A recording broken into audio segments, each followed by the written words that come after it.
Hi, and welcome to my channel. My name is Kim, aka the Booker Harlot, because I love all things Booker Prize related. So for this video, we are going to do the best of the Booker, and in terms of best of the Booker, I mean out of the entire long list for all the decades that the prize has been running. This video will cover 2003 to 2015, and this is part 2 out of a 4-part series. I will link the first video in the description box below, along with all the other videos I've done on individual reviews of the Booker long list of this year. So let's get going.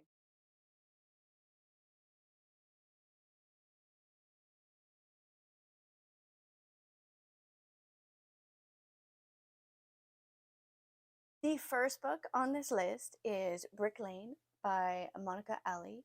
It was longlisted in 2003. She has a recent novel called Love Marriage, and I would highly recommend that. She's a British writer, and this was astonishingly her debut.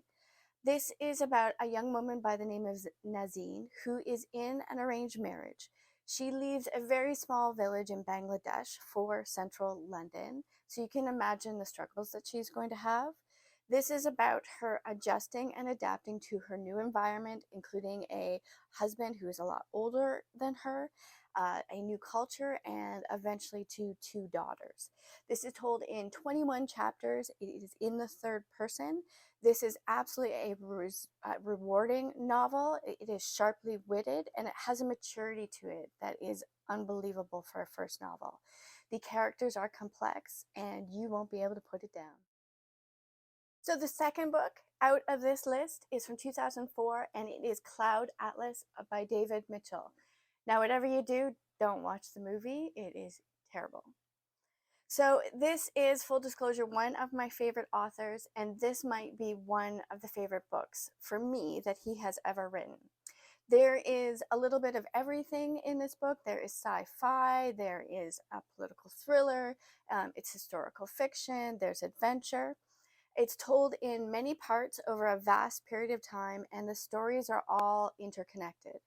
They're all different styles of writing. This is a very unique and very experimental book. This is master storytelling at its best. There are themes of good and evil, love and destruction, and beginning and endings. The third novel is On Beauty by Zadie Smith, and this came out in 2005, and it was shortlisted. And let me tell you, 2005 was an amazing shortlist. John Bainville won for The Sea, but also shortlisted was Julian Barnes, Sebastian Barry, Kazu Ishiguro, and Ali Smith. So amazing to be listed with all of those incredible writers. So On Beauty is told in 3 parts. It is set in London. It is about a pair of feuding families. It dips into the personal and the political. This is a sharply focused satire. It conquers themes of why do we fall in love with the people we fall in love with? What makes life beautiful? And what mistakes do we make as parents? The characters are engaging, and this is a beautiful novel that is expertly crafted. The fourth book on this list is The Secret River by Kate Grenville. It was shortlisted in 2006. It is historical fiction. It takes place in 1806, in which an Englishman and his family are transported to Australia for his crime of theft. It explores European colonization of land that's inhabited by Aboriginal people. It has been compared to Dickens in terms of its examination of poverty and the epic scope of the novel itself. This is a heartbreaking and haunting book. So this is the 5th novel, and it is The Sense of an Ending by Julian Barnes. This was the winner of 2011, and this year was an absolute stellar year for me as well. You're going to see that because I've got 3 picks in total from 2011. This is a very slender novel, and it is considered psychological fiction. It is about a middle-aged man who's contemplating his past. If you have triggers of suicide, this is not the book for you. There is a film version, which I have not watched because I just think that when I love books this much, there's no way that a film is ever going to compare. The writing is very precise, as you would expect from such a slender novel. It is very intense and skilled. It is a meditation on aging, memory, and regret. It is also heartbreaking and mysterious. And the sixth novel on this list, also from 2011, is The Sisters Brothers by Patrick DeWitt. Now, this was shortlisted. It also made the Giller, which is a Canadian prize, and it won the Governor General's award. Also, the film I did not watch. This is a Western that is set in 1851. It is about Eli and Charlie's sisters, who are brothers, who are hired assassins that travel from Oregon to California to murder a gold prospector. This book has a huge cast of characters, and it's told by a very complex and compelling narrator. It is an odyssey through the underworld of 1850s frontier. It is humorous, and it is about the meaning and cost of being a family. The seventh book is Half-Blood Blues by Essie Adugin, the third book from 2011, also shortlisted, and you probably recognize her name because she is chair of the Booker judges this year. This book was also shortlisted. It also made the Giller Prize, and it was championed in Canada Reads by Donovan Bailey.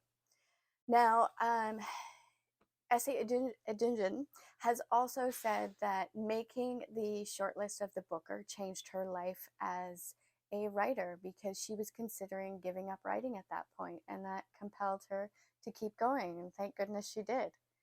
So Half-Blood Blues is a dual narrative.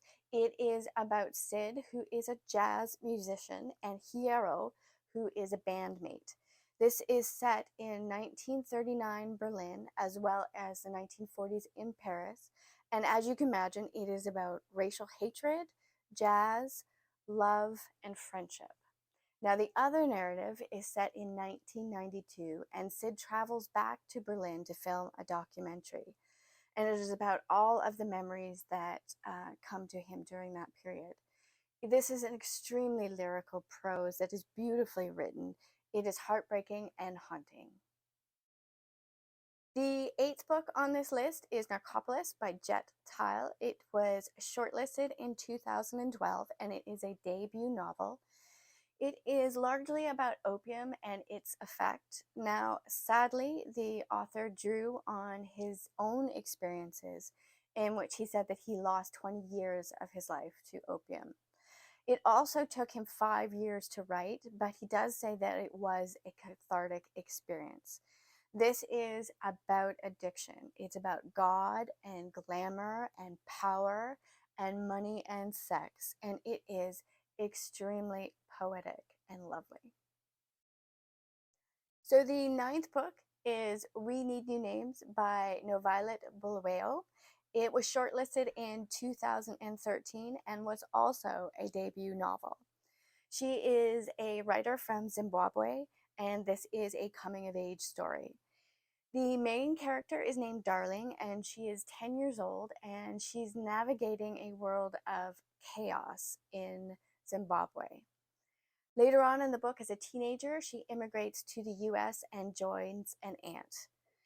Now, interestingly, the first chapter was originally published as a short story, and that really speaks to the quality of writing in this book because she is as consistent in the last chapter as she is in the original short story.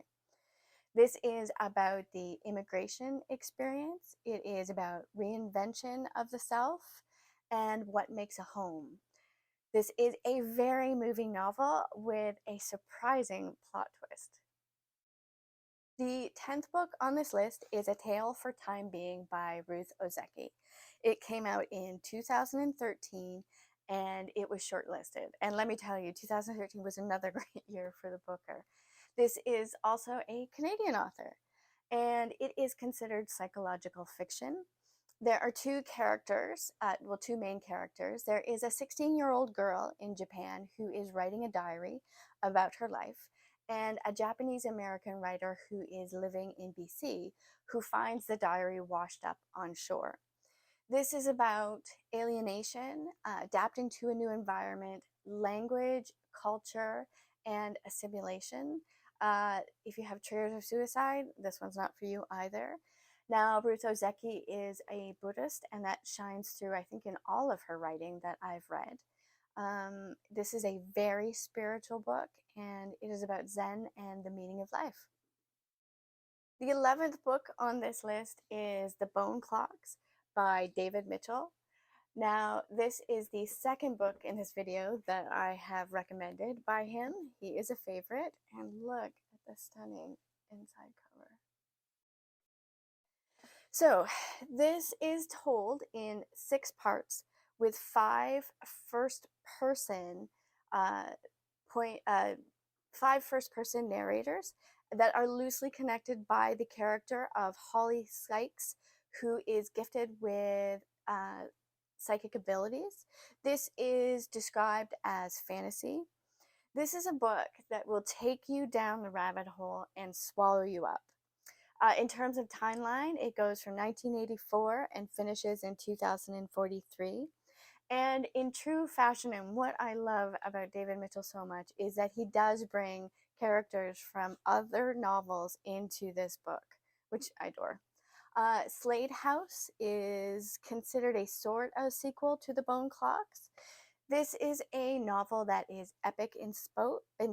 It is about good and evil and human behavior and their consequences. So the 12th book on this list is from 2015, and it's A Spool of Blue Thread by Anne Tyler. This was shortlisted, and it is her 20th novel. She's that prolific.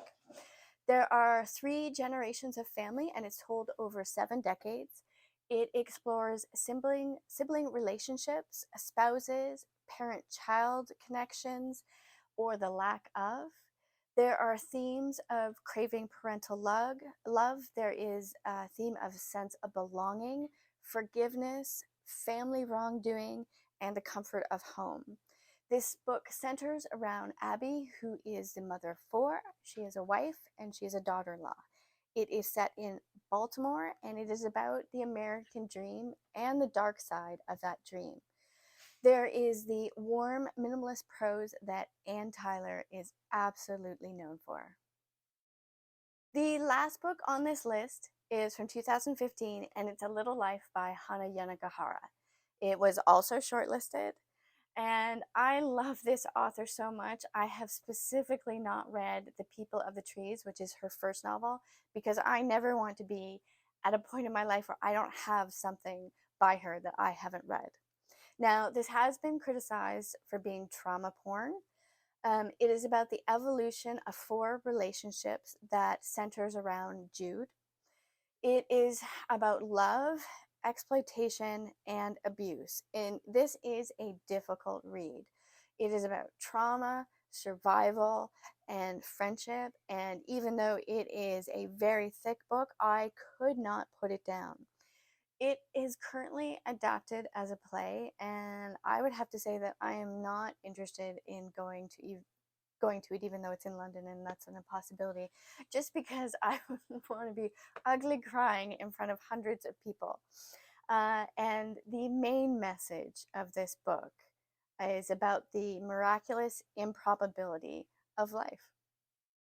So that is part 2 of the Booker Prize. I thank you very much for joining me, and I do hope that you like and subscribe in the box below. And I hope that you join me for part 3 and part 4. They will come out on the following Sundays. And the Booker shortlist announcement is upon us, and I will be posting a reaction video to that on Thursday. And as always, I try to upload every Friday.